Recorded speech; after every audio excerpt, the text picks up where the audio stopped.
Selamat pagi pemirsa, apa kabar Anda di pagi hari ini? Senang sekali saya Graciela Taime dapat menjumpai Anda dalam Berita Papua.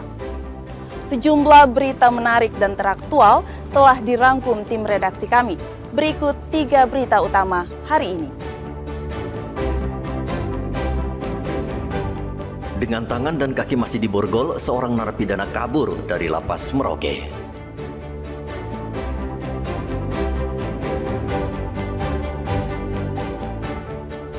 Ribuan warga 2 distrik di Kabupaten Puncak mengungsi karena takut kena tembakan aparat dan KKB.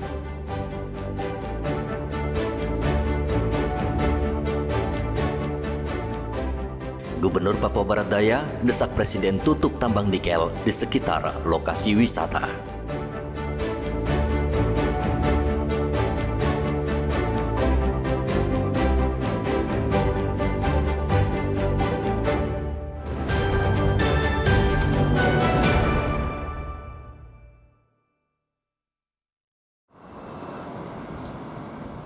Seorang narapidana di lapas Merauke berhasil melarikan diri Selasa kemarin.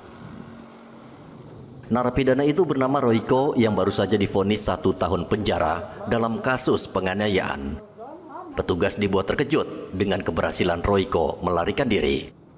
Mengingat saat itu tangan dan kakinya masih dalam keadaan terborgol.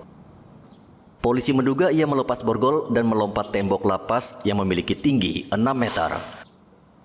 Ini merupakan aksi kabur kedua yang dilakukan Royko karena 2 hari sebelumnya ia pernah mencoba kabur dengan menjebol plafon kamar mandi, namun berhasil ditangkap kembali tak jauh dari lapas. Dia itu sudah sempat mencoba melarikan diri dan tertangkap di luar. Kami bawa masuk kembali dan kami amankan.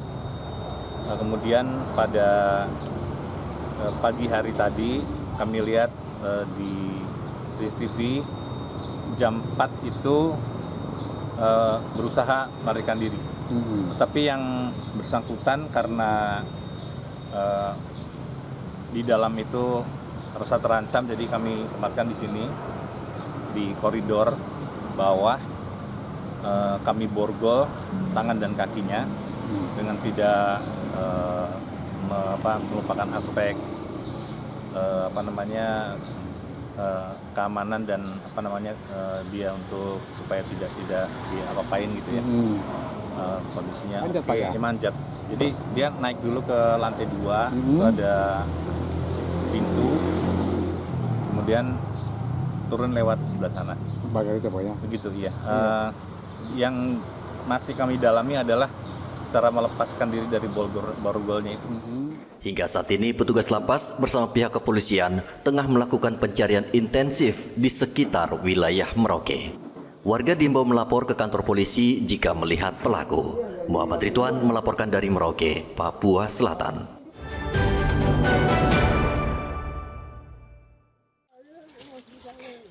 Ribuan warga di 2 distrik mengungsi karena takut terkena tembakan KKB dan aparat. Warga distrik Gome dan Ilaga sudah sepekan ini meninggalkan kampungnya dan menempati 7 titik pengungsian. Mereka terpaksa harus beranjak dari kampungnya karena takut terkena tembakan KKB dan aparat yang sedang berperang. Pemerintah Kabupaten Puncak menyalurkan bantuan kemanusiaan kepada para pengungsi yang terdampak konflik. Bantuan yang diberikan berupa beras, mie instan, air mineral, dan tenda. Menurut data pemerintah Kabupaten Puncak, terdapat sekitar 13.000 jiwa pengungsi yang kini menempati 7 titik pengungsian. Mereka terpaksa meninggalkan rumah akibat penyisiran aparat keamanan TNI Polri terhadap kelompok kriminal bersenjata di beberapa kampung di distrik Gome dan distrik Ilaga. Secara ketentuan penanganan tanggap darurat kita sudah lakukan. Bantuan ini merupakan tanggap darurat hari ketiga ya. Oleh karena itu sebagaimana Pak Wakil sudah sampaikan, titik pengungsi ini ada 7. Di Gome ini ada 3 titik, di Ilaga, distrik Ilaga ada 4 titik, semuanya 7 titik. Mereka ini dari distrik Gome Utara, Gome, dan dari Omongkia. Jadi hari ini pemerintah bekerja sama koordinasi dengan para Pak Dandim, Pak Kapolres, Dan kami datang di tempat ini, di tempat pengungsi, dan memberikan bantuan secara simbolis, apa adanya. Kemudian bantuan selanjutnya kami sudah arahkan sesuai dengan ketentuan Dinas Sosial dengan penanggulangan bencana. Kita sudah arahkan untuk mereka ke Timika, pengadaan BAMA, dan nanti sudah siap di kabupaten, maka kita siap akan memberikan. Penyaluran bantuan ini juga merupakan hasil dari koordinasi antara pemerintah daerah dan aparat keamanan guna memastikan proses berjalan lancar dan aman bagi warga. Sekda memastikan jika kondisi keamanan kembali stabil, warga akan diarahkan untuk kembali ke rumah masing-masing. Dari Puncak, Papua Tengah, Igobat Momolin melaporkan.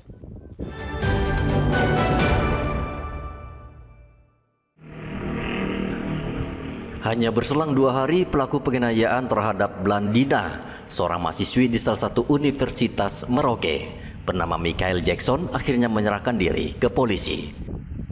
Pelaku mengaku ketakutan dan terus dihantui bersalah. Ia akhirnya memutuskan mencari kantor polisi dan menyerahkan diri dan mengakui perbuatannya ke polisi. Saat ini tersangka masih menjalani pemeriksaan di Mapolres Merauke. Atas nama Michael Jackson terhadap korban saudara Balandian itu telah menyerahkan diri. Sesuai dengan hasil pemeriksaan bahwa penganiayaan itu terjadi karena adanya permasalahan asmara antara mereka berdua. Kemudian pelaku ini menyerahkan diri sesuai dengan hasil pemeriksaan bahwa dia merasa tertekan karena selama dia lari selalu dikejar atau diburu oleh petugas kepolisian. Korban Blandina bersama teman-temannya pada Sabtu lalu sedang makan di salah satu warung di kampus mereka. Tiba-tiba sekelompok orang datang dengan sepeda motor. Pelaku Michael langsung mengeluarkan parang dan membacok korban hingga luka parah. Rekan-rekan korban langsung membawa ke RSUD Merauke dan saat ini korban Blandina masih menjalani perawatan intensif. Menurut saksi, pelaku tidak terima karena korban memutuskan hubungan asmara mereka. Muhammad Ridwan melaporkan dari Merauke, Papua Selatan.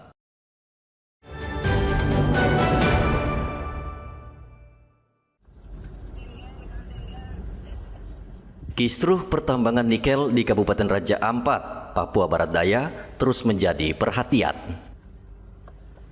Gubernur Papua Barat Daya Elisa Kambu dengan tegas mendorong agar seluruh perusahaan tambang nikel yang beroperasi di wilayah Raja Ampat, terutama yang berada di pulau-pulau kecil dan dekat dengan destinasi wisata, dihentikan aktivitasnya. Langkah ini diambil untuk menjaga kelestarian Raja Ampat sebagai kawasan konservasi dan pariwisata dunia. Elisa Kambu mengusulkan kepada pemerintah pusat agar segera mengevaluasi seluruh aktivitas perusahaan tambang nikel yang dinilai membahayakan lingkungan dan merusak citra Raja Ampat sebagai destinasi unggulan Indonesia. Yang tidak memenuhi persyaratan, karena kita lihat di situ semua hampir 3, yang lain tuh hampir tidak itu. Nah, ini yang dilakukan evaluasi supaya kalau memang tidak memenuhi persyaratan dan apalagi penambangan itu dilakukan di pulau yang kecil atau dekat sekali dengan daerah destinasi wisata yang ada di Raja Ampat, maka kita harap pemerintah pusat untuk bisa, kalau bisa itu menghentikan, tidak perlu dilanjutkan. Di rapat kita kemarin kita sudah usulkan ke Pak Menteri, jadi kita minta itu pertama itu lakukan moratorium, evaluasi total terhadap semua penambangan yang ada di Raja Ampat. Yang kedua kita harapkan bahwa kalau memang itu pun nanti setelah melakukan moratorium, evaluasi, kalau itu berlanjut kita harapkan harus melibatkan masyarakat lokal di situ. Gubernur juga memberikan masukan kepada pemerintah pusat untuk segera melakukan dialog lintas sektor, melibatkan kementerian terkait, pemerintah daerah, dan masyarakat adat. Ia menekankan pentingnya solusi komprehensif agar Raja Ampat tetap terjaga dan tidak dikorbankan oleh kepentingan industri tambang. Topan melaporkan dari Kota Sorong, Papua Barat Daya.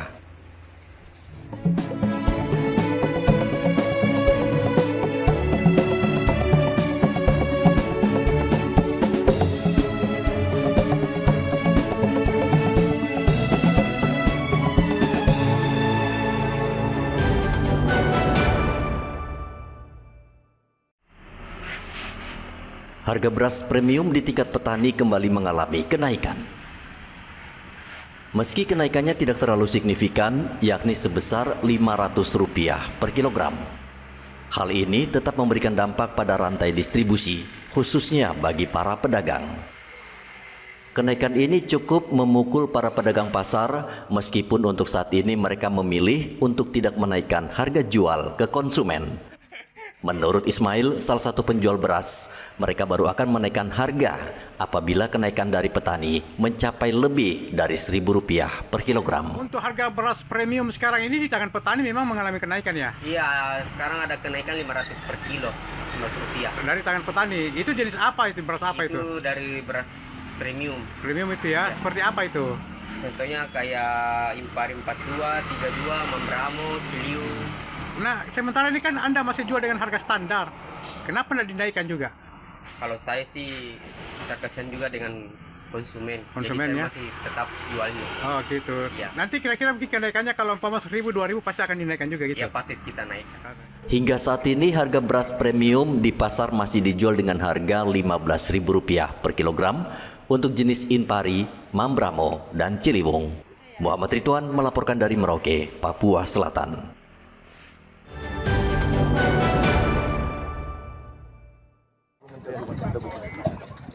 Menteri Pertahanan Safri Samsudin dan Menteri Keuangan Sri Mulyani Indrawati hari Sabtu mengunjungi distrik Kenyam di Kabupaten Duga, Papua Pegunungan.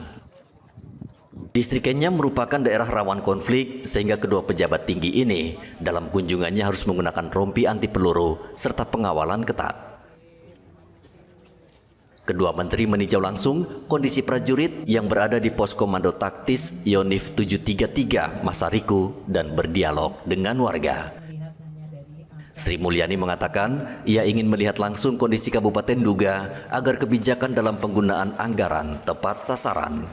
Dan tentu dengan melihat sendiri kita sekarang bisa memahami secara lebih baik situasi yang dihadapi. Karena kalau melihat hanya dari angka di pusat tentu nggak terlihat situasi yang benar-benar dihadapi, tantangan yang dihadapi, dan tentu berbagai risiko maupun hal-hal yang perlu mendapatkan perhatian. Terima kasih Pak Menhan sudah memberikan kesempatan saya untuk bisa melihat daerah. Betul yang dikatakan Pak Menhan, mungkin belum ada Menteri Keuangan yang ke sini atau ke Papua bahkan sebelumnya. Saya sudah ke Papua beberapa kali di berbagai lokasi dan ini pertama kali saya di Nduga. Menteri Pertahanan Safri Samsudin mengatakan Nduga harus maju dan tidak boleh ada gangguan keamanan lagi di Nduga. Keamanan untuk mendapatkan kenyamanan di dalam kita hidup bermasyarakat.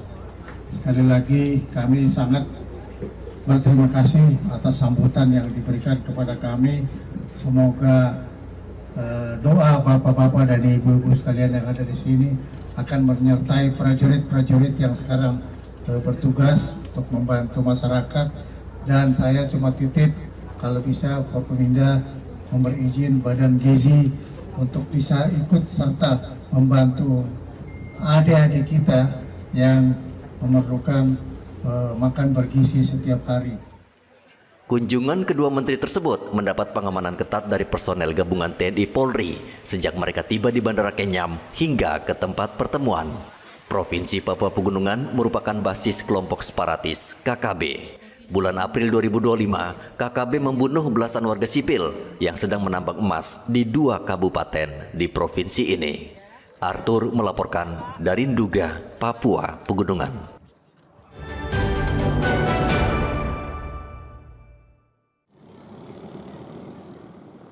Tingkat kriminalitas di Merauke, Papua Selatan saat ini cukup tinggi, baik kasus penjambretan, pencurian, hingga penganiayaan dan pembunuhan. Selama tahun 2024, Polres Merauke mencatat terjadi 428 kasus pidana umum. Angka ini menunjukkan kriminalitas di Merauke masih sangat tinggi. Kapolres Merauke AKBP Leonardo Yoga mengatakan akan terus menekan angka kriminalitas dan menangkap para pelaku yang masih buron.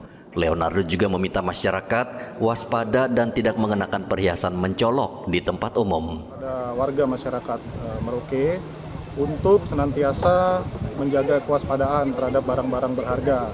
Contoh ketika berada di jalan, ya, tidak perlu kemudian mengeluarkan handphone, ya, berkendara sambil menelpon, kemudian membawa barang berharga seperti tas yang isi dalam mungkin barang-barang yang bernilai, ya, tidak diperhatikan keamanannya. Begitu juga dengan saudara-saudari yang kira-kira melintas di jalan, ya, itu benar-benar perhatikan, ya, tujuan itu jelas, ya, tidak perlu berjalan-jalan dengan tujuan yang mungkin tidak jelas, ya, sehingga kerawanan-kerawanan seperti ini bisa direduksi atau dikurangi. Kapolres menambahkan salah satu penyebab kriminalitas tinggi adalah makin banyak masyarakat yang ingin mendapatkan uang secara instan. Muhammad Ridwan melaporkan dari Merauke, Papua Selatan.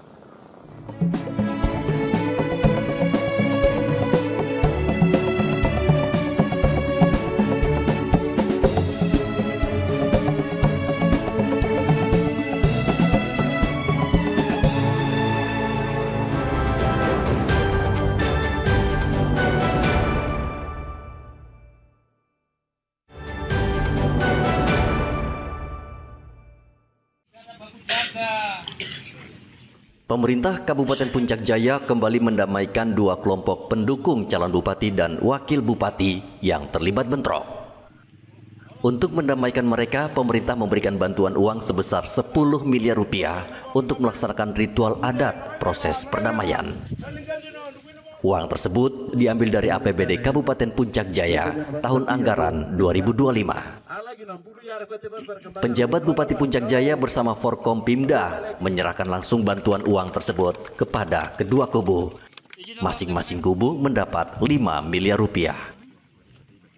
Untuk menjamin ketertiban masyarakat, Kapolres Puncak Jaya akan merazia senjata tajam di Kota Mulia. Polisi mengancam akan menangkap dan memproses jika ada massa pendukung calon yang masih membawa senjata tajam. Kami, petugas keamanan, dibantu oleh TNI dan jajaran akan melakukan kegiatan razia, kegiatan penindakan apabila ada masyarakat, oknum kelompok yang mondar-mandir di Kota Mulia ini dengan membawa alat panah. Saya akan sita, saya akan tangkap oknum-oknum tersebut. Baik pihak 02, 01. Kelompok pendukung calon bupati dan wakil bupati pekan lalu kembali terlibat bentrok. Akibat bentrok itu, 2 orang meninggal dunia dan lebih dari 200 orang lainnya terluka, sehingga harus mendapatkan perawatan medis. Konflik pilkada di Puncak Jaya, Papua Tengah tak kunjung usai sejak 27 November tahun lalu. Penyebab konflik karena kedua kubu tak terima calonnya kalah. 5 Mei lalu, Mahkamah Konstitusi menetapkan Paslon Yuni Wonda dan Mus Kogoya menang Pilkada Puncak Jaya dan saat ini masih menunggu pelantikan. Arthur melaporkan dari Puncak Jaya, Papua Tengah.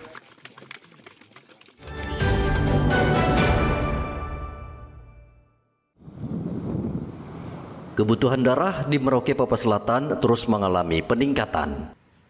Secara rinci, permintaan darah di wilayah ini mencapai antara 500 hingga 650 kantong setiap bulannya. Namun, stok darah yang tersedia di PMI Merauke hanya berkisar 400 kantong per bulan. Sehingga membuat PMI cukup kewalahan dalam memenuhi permintaan, terutama dari sejumlah rumah sakit seperti RSUD Merauke, Rumah Sakit Angkatan Laut, serta Rumah Sakit Bunda Pengharapan Merauke. Kepala UPTD PMI Merauke Siti Jumiati mengatakan bahwa minat warga Merauke untuk berdonor darah masih rendah. Saat ini PMI hanya mengandalkan darah dari pendonor rutin serta keluarga pasien yang membutuhkan darah. Untuk saat ini kebutuhan darah di Kabupaten Merauke cukup banyak ya, tetapi stok kita untuk saat sekarang ini masih kurang. Kebutuhan per bulan sekitar 550 sampai 600 kantong itu untuk didistribusikan ke beberapa rumah sakit, termasuk Rumah Sakit Umum Daerah Merauke, Rumah Sakit Bunda Pengharapan, Rumah Sakit Angkatan Laut, dan rumah sakit di kabupaten di luar Merauke, termasuk MAPI dan ASMAT. UDD PMI Kabupaten Merauke itu melakukan kegiatan mobile unit. Kita bekerja sama dengan instansi pemerintah, swasta, TNI Polri terutama, dan sekolah-sekolah. Begitupun dengan lintas agama, kita ke gereja-gereja. Ada beberapa gereja yang rutin untuk melakukan kegiatan donor darah. PMI Merauke melayani permintaan darah warga yang membutuhkan sebanyak 15 hingga 17 kantong per hari. Saat ini, stok darah terbanyak di PMI Merauke adalah golongan darah B, sementara golongan darah O merupakan yang paling banyak dibutuhkan. Muhammad Ridwan melaporkan dari Merauke, Papua Selatan.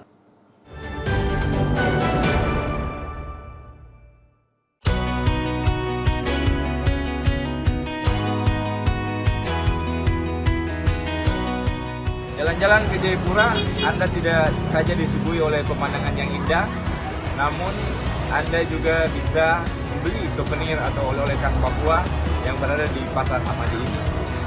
Di belakang saya ini adalah pusat souvenir oleh-oleh khas Papua. Lokasinya berjarak hanya 3 km dari kota Jayapura. Pasar Hamadi selalu ramai dengan pengunjung yang berburu cenderamata, khususnya kerajinan tangan suku Asmat. Kehidupan suku Asmat selama ini cukup menarik perhatian, bahkan hingga ke mancanegara. Asmat adalah salah satu suku di Papua yang memiliki keunikan adat istiadat. Hasil kerajinan tangan suku ini juga banyak dicari orang, seperti pakaian adat hingga replika tongkat dan topi bulu kepala suku Asmat. Harga cenderamata suku Asmat di Pasar Hamadi harganya beragam. Misalnya replika patung kayu ini, harganya bisa mencapai jutaan rupiah. Di Pasar Hamadi ini juga dijual noken, sejenis tas rajut yang biasa dibawa dengan cara diikat di kepala. Noken ini dibuat oleh beberapa suku di Papua, seperti Jayapura, Jayawijaya, dan Kabupaten Merauke. Tas yang terbuat dari serat pohon ini biasa digunakan untuk membawa hasil pertanian atau perkebunan. Harga tas noken dijual bervariasi, mulai dari Rp200.000 hingga Rp500.000, tergantung bahan dan modelnya. Lengkapnya cenderamata yang ada di Pasar Hamadi diakui oleh pengunjung, sehingga meski baru pertama kali ke Jayapura, dirinya tidak melewatkan datang ke tempat ini. Yang ke Papua Jayapura ini baru pertama kali yang ini. Yang Papua yang lain mungkin Raja Ampat, seorang mana yang lain itu ada udah pernah. Cuman yang pertama Jayapura baru pertama kali. Pertama kali. Kalau dari harganya Bapak lihat seperti apa? Sama aja dengan wilayah lain di Sorong atau? Reasonable lah, maksudnya bisa dicapai lah. Bisa ya.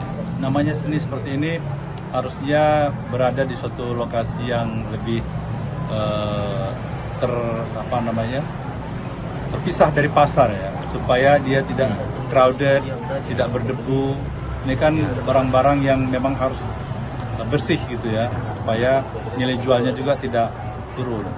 Dia kalau misalnya ada turis, baik turis lokal maupun turis luar negeri yang datang kemari, mereka merasa nyaman berbelanja, satu, dan kedua produk yang dihasilkan juga tetap terjaga kualitasnya.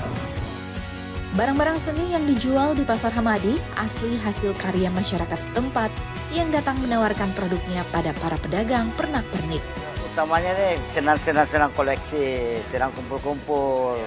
Hanya lama-lama loh kok ini barang laku gitu. Jadi mulai saya rintis. Sekarang kan sudah banyak. Itu karena akibat itu. Karena ada yang mau beli. Di Wamena, itu ya kita kumpul di sana ya, termasuk koteka, noken, kampak batu. Itu awalnya dulu, itu dulu. Terus menyusul ke Asmat terus penggabungan Sentani. Iya, Sentani, Baborongko, Asehi. Ya, itu tergantung juga relatif. Jadi kalau dia Papua pegantungan kunci bisa 10.000, 5.000. Ya, mahal ada juga, ada kalau noken anggrek ya mahal. Ya, kalau noken yang seperti begini ya 200. Kerajinan kebanyakan dari daerah gunung kayak Wamena, Yaukimo, Nagire, ada juga dari Merauke, Asmat dan sebagainya. Tergantung sih sebenarnya. Tapi kalau kita bisa lengkapi dengan seluruh budaya Papua lebih bagus lagi. Ini dibikin sendiri atau diambil dari? Kita ambil dari masyarakat. Kita ambil dari masyarakat yang datang bawa ke toko, kita transaksi, deal baru. Oh ini Om, ini ambil sendiri atau bikin sendiri atau diambil dia? Dari Wamena. Oh asli Wamena. Barangnya bahannya dari Wamena. Barangnya. Polosnya kan kita lukis. Oh oke. Dari Wamena polos. Di Pasar Hamadi mayoritas di sini absorb semua. Absorb. Kalau orang tanya pasar sini pasti dia. Pasti di sini. Agar cenderamata yang dijual di Pasar Hamadi semakin naik penjualannya, para pedagang berharap setiap tahun diselenggarakan event yang melibatkan UMKM. Dengan event tersebut, mereka dapat mempromosikan benda-benda seni dari 250 suku di Papua hingga meningkatkan perekonomian. Rian Tonai melaporkan dari Jayapura, Papua.